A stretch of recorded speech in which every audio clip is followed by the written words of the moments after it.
Let's talk about culture. What is it? Culture is the language, beliefs, values, norms, behaviors, and even the material objects that characterize a group and are passed from one generation to the next.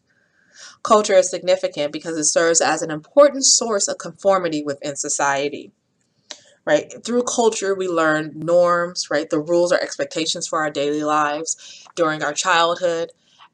Also, culture offers a kind of form or space for social control, in that our various cultural norms and values give us the guidelines for what is deemed appropriate or inappropriate. And when we fail to follow the rules or conform, we are met with various sanctions. And so we'll talk about those terms in a little bit.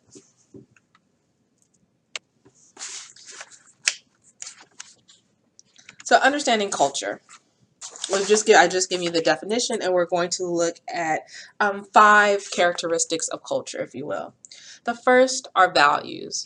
Values are our abstract ideals, right? These are the things which we use to set the standards by which we as individuals define what is desirable, what is good, what is beautiful, what is right. Right? You can think about values as being those things that live in our hearts and minds. The next marker of culture is language, right? Obviously, the ways in which we communicate. Norms are the principles or rules of social life. This is where we get our expectations of right behavior. So norms, so if you're trying to remember, right, norms are how we define or how we communicate to others what is normal or accepted behavior.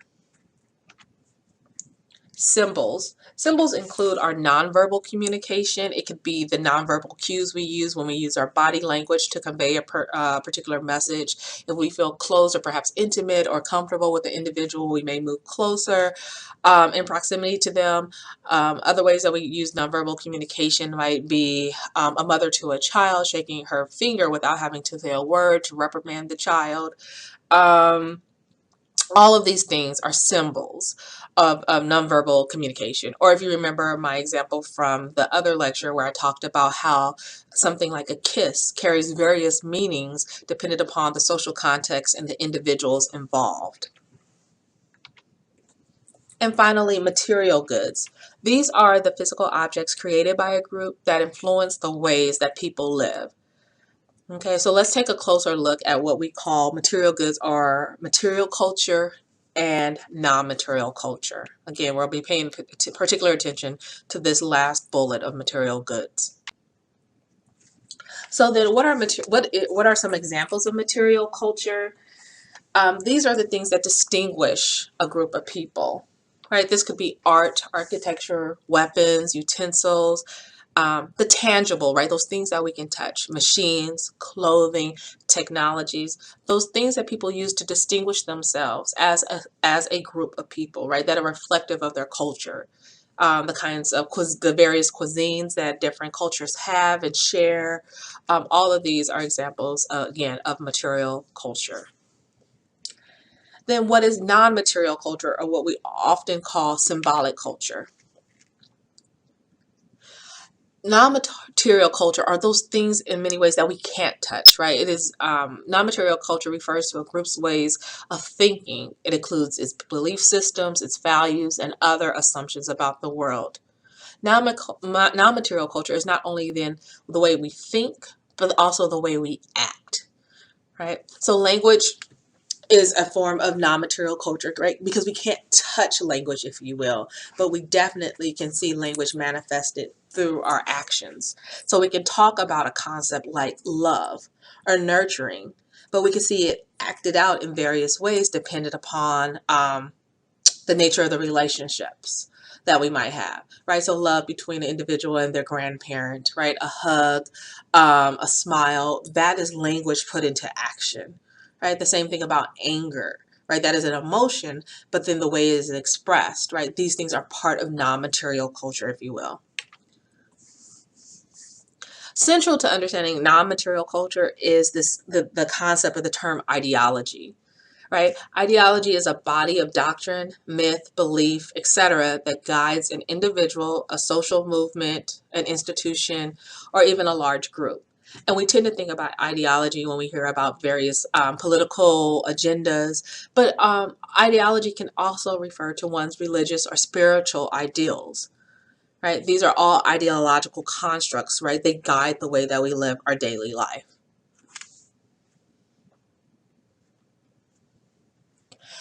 Culture also is very interesting in that it is both a point of, how shall we say, division and friction, but also culture can be used to unify groups. And so here I presented this interesting satirical or political cartoon that engages with the concept of culture. And so let's look at the woman in the bikini, right? And she's looking at the other woman and she's like, everything covered but her eyes. What a cruel male-dominated culture. And the woman in the burqa is thinking a very similar thing. Nothing covered but her eyes. What a cruel male-dominated culture. Right? And so we have two different things. Everything covered, nothing covered. And what's the point, right? So why am I sharing this political cartoon and what does it have to do with culture? It has everything to do with perception, right? And how we manage or we renegotiate not only our understandings of ourselves, but our understanding of others.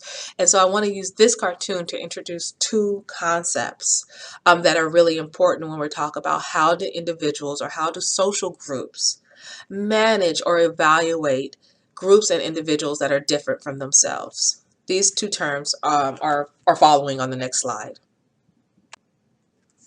The first term, ethnocentrism, in your left hand column. Ethnocentrism is the act of using one's own culture as a yardstick for judging the ways of other individuals or groups. So in the case of the cartoon that we just took a look at, both women were using their own cultural norms and values, right? Their ideological beliefs as a way to judge one another. Both saw their form of dress or their performance of identity through their clothing as being manifestations of patriarchy or male domination, instead of perhaps pulling back and considering the other ways and the fact that for both women, right, to wear a burqa or to express liberation through, feeling comfortable wearing a bikini or what have you, right, as those acts being manifestations of the women's their own agency, right? That they both have a choice in the way that they perform their identity as both women, how they perform their religious identity, how they perform their cultural identity. And so ethnocentrism in that cartoon is demonstrated through the fact that they both stand in judgment of one another. And so the challenge or the byproduct of ethnocentric thinking is that it generally leads to a negative evaluation of another group's values, norms, and behaviors. Right? And so how do we counter that, right? Because we all tend to initially use our own culture as a yardstick for the ways that we see and understand others. Our answer, or one of the ways that we could do this, is by this process of what we call cultural relativism. This is the process by which we take into account the differences across cultures without passing judgment or assigning value, and recognizing that each culture has its own way of performing its identity, right? That everyone has different things to bring to the table, and respecting that. And this isn't an easy process, but it's very much an ideal process. Again, where we don't use our own culture as a yardstick, that if you don't do what I do, how I do it, when I say it should be done, right, then there's something wrong with that. That's the ethnocentric ideal. That it is, if it isn't the Western American way of doing something, then there's something wrong. That's ethnocentrism. Cultural relativism is saying, look, there are various ways of experiencing life, and various cultures have responded and created and negotiated a life that is appropriate for them. That is cultural relativism.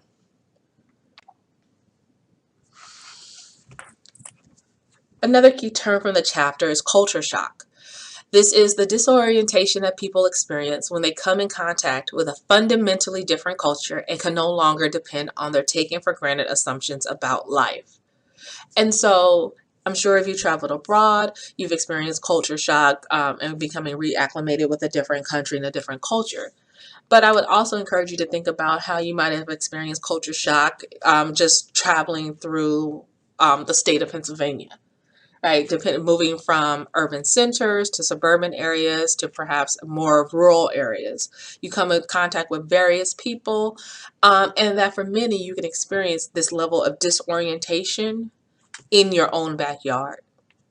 The clip that I asked for you to watch when you get a moment is a clip of some Sudanese young men who were called or coined the Lost Boys by the media, and it examines their experiences in very brief. It's like a 5-minute clip of a longer documentary, and their experiences with the first time being on an airplane and their arrival to Pittsburgh, Pennsylvania, and some of their challenges and how they and also residents of Pittsburgh experience culture shock. So take a look at that clip when you get a chance.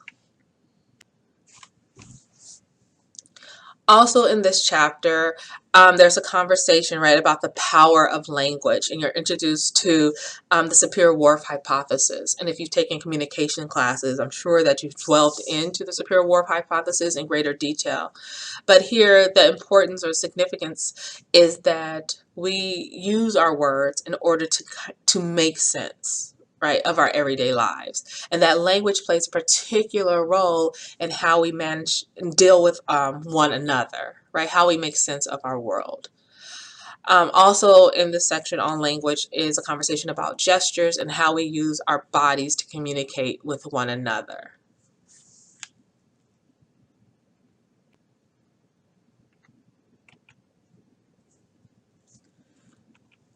So if values and norms are these key characteristics in understanding culture, we need to talk about those a little bit more.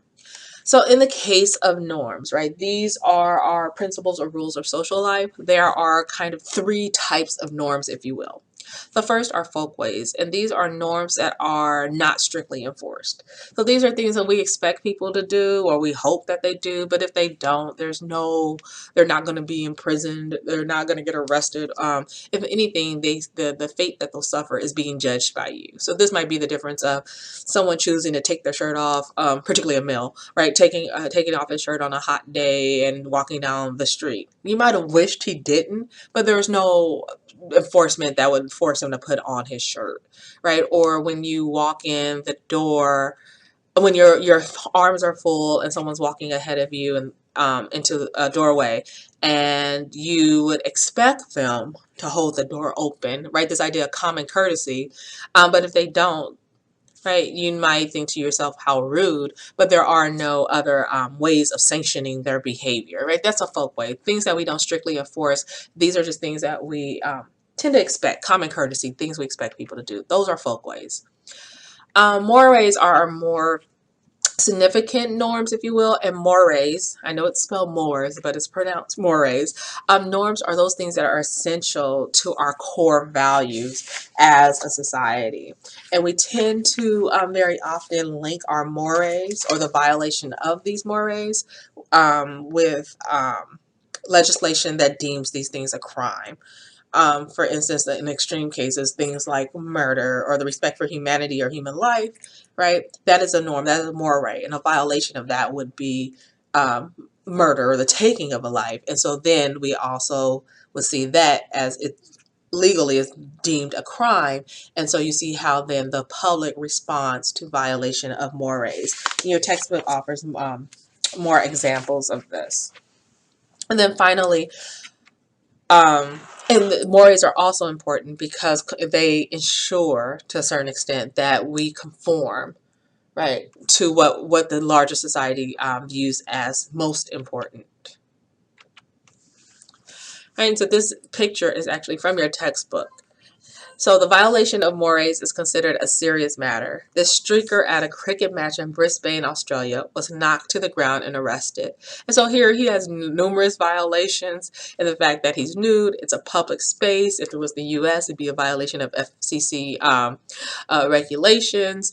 He's interrupted a sporting event, and so there's numerous violations of mores that have been violated. In this case, it goes then one step further that he's also then violated laws, which then would lead him to being arrested.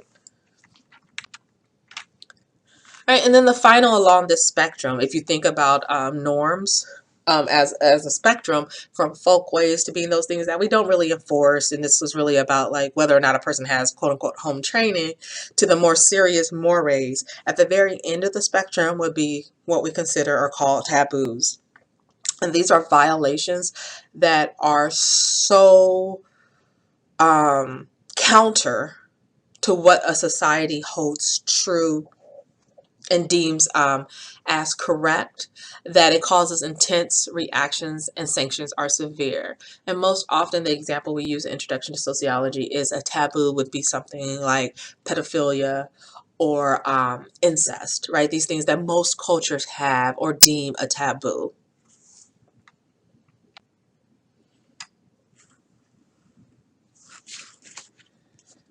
Okay, so continuing on, as we talk about cultures, we tend to think about them along racial and ethnic lines, right? But we can talk about race or ethnicity as a culture. We can talk about the nation, right? We have a national identity. That is a culture. We talk about American way of life as a culture.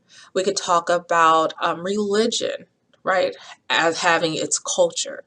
And so many ways, what we also need to look at is this idea or the concept of subcultures, right? These are cultures that live within a larger dominant culture, if you will. So here's our definition: a group united by sets of concepts, values, symbols, and shared meaning, specific to the members of that group, distinctive enough to distinguish it from others. Right? That's our definition of subcultures. Oh, it is also a world within the larger world of the dominant culture. So I wanted you to think about what are some subcultures, and your text offers a large number of subcultures. And if you click on the bullet that has clicks and the click here sign, it'll take you to a really fun and very short clip from Mean Girls. And for all of us, for many of us, it should seem very familiar, right? The experience of an American high school and how individuals group themselves based on interest, but also to identities that they themselves celebrate or that others have assigned to them. And so cliques that we experience in high school or other places might be a really good way to help us understand subcultures. Okay? And so with that, I wanted you to think about what are some subcultures that you are a part of, right? What are some groups that, based on either your interests or your racial or ethnic background or your religious beliefs, or it could be a hobby, right? That influence the subcultures that you're a part of. Some examples might be online gaming, right? That's a subculture. It's a world unto itself. You might be part of a particular athletic team or a fan of an athletic team. That is also a subculture. All right, so here's the activity. I'm sorry, before I get to the activity, this is just an image, again, from your textbook. Offering another definition of subculture is that it distinguishes its members from the larger culture through its own group values and behaviors. Right, and so that's what I'll ask you to think about now in this activity. And the activity, which I notice has the same title as another activity, that it should just read, this is activity, I believe, number 2 for your sociological journal. Right, and so I want you to think about 4 subcultures to which you belong, select one of those, and then answer the questions. You can find the questions here within this PowerPoint presentation, and you can also find them in the Materials tab.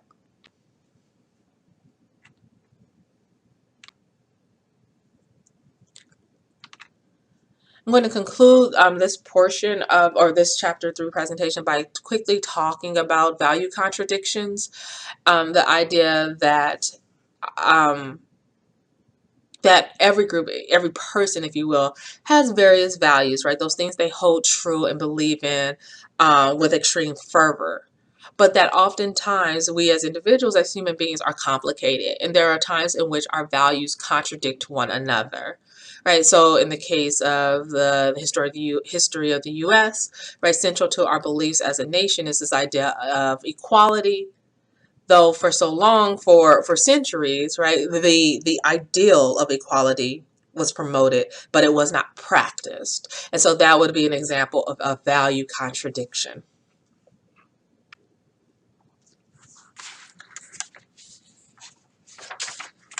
Moving on, there's also this concept of emerging values, and these are values over the last 2 decades or so that we've seen an increased interest or attention paid to these values.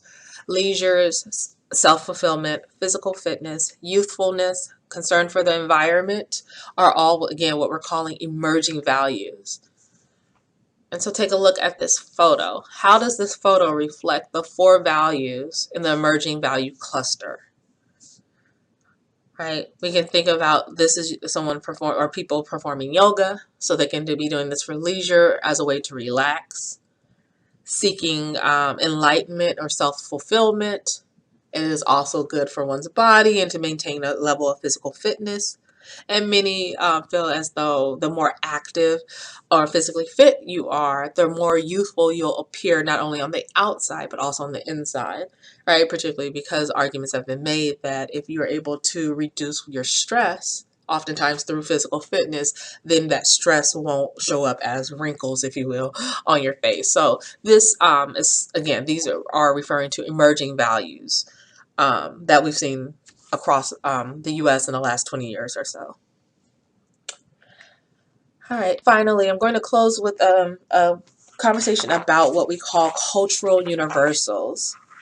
All right, so in 1945, Murdoch was interested in looking at if there were any activities or rituals that were performed consistently throughout all cultures. And his conclusion, what he did is compare a wide range of customs, and he found that there were similar activities that were present in all cultures. And he concluded that specific customs differed from one group to another, yet what remained true was the intent. So let me give an example. For Murdoch, he said what he recognized was that events such as the celebration of the birth of a child, the burial of a loved one, things like the union of 2 parties, right? A marriage, the process of courtship, and the act of play. These things were considered cultural universals in that every society that he studied had some way of honoring or some way or some ritual around these acts. And so while the ritual or the custom might look different, the intent was the same. So where if we talk about the joining of 2 families through the act of marriage, may not have included one individual in a white dress and coming down to Here Comes the Bride. In another culture, it might be the wearing of red material or the giving of bride's wealth or dowry. The point was still the same. It was to celebrate the coming together of 2 individuals and 2 families, right? Or the idea of the way we celebrate the birth of a new child. Every culture has a way of doing that, right? And then finally, he even looked at the act of how we say goodbye to loved ones. Right, that every society, though the act of burial, right, the act of the funeral, of saying goodbye looked different, the intent was the same. And so that's what we call cultural universals. Right? So although there are universal human activities, again, like burial, birth of a child, marriage, things of that nature, there is no universal way of doing them. The acts look different, but it's the intent, the purpose behind them that is very much the same. So this concludes your lecture for Chapter 3.